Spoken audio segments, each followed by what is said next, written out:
Hello and welcome back to Wastuni the Historian. This video is a continuation of my last video where I covered the life and presidency of George Washington. The link to it will be in the description if you have not seen it before. Without further ado, on to the video. So first we have to talk about his accomplishments as president. Knowing that his actions would determine how future presidents would govern, Washington made sure to set an example of fairness, prudence, and integrity. He supported a position of neutrality in foreign conflicts.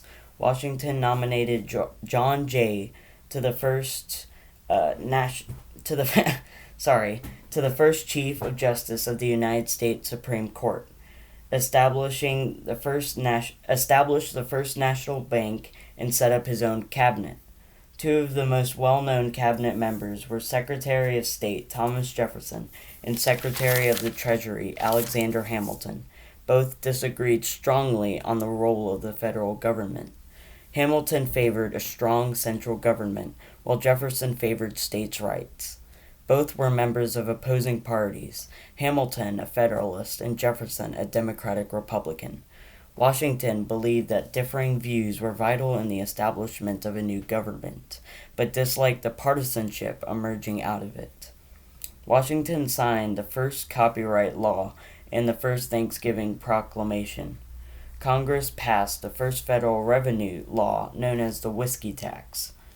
In July 1794, farmers in western Pennsylvania began the Whiskey Rebellion against this whiskey tax, which Washington was tasked to stop with 12,000 militiamen. Under Washington, the states ratified the Bill of Rights, and 5 states entered the Union: North Carolina, Rhode Island, Vermont, Kentucky, and Tennessee. In his second term, Washington issued the Proclamation of Neutrality to avoid entering the 1793 war between the British and French.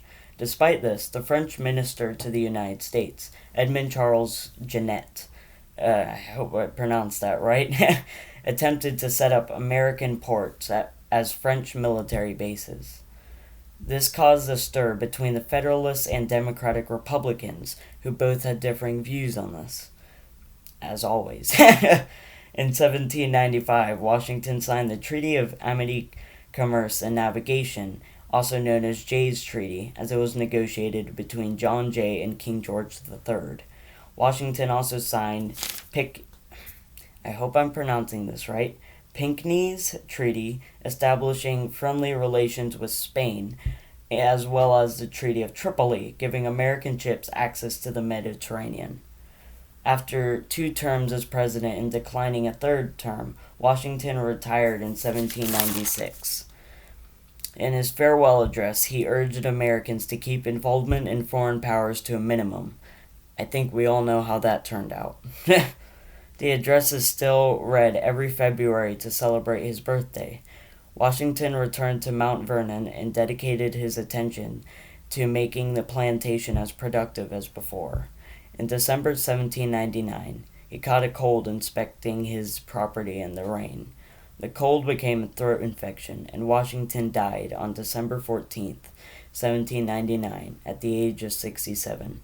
He was entombed at Mount Vernon. To this day, George Washington is known as the Father of America, with his face and name being seen all over. I hope you enjoyed this video, and if you did, please leave a like and subscribe. Thank you for watching, and goodbye.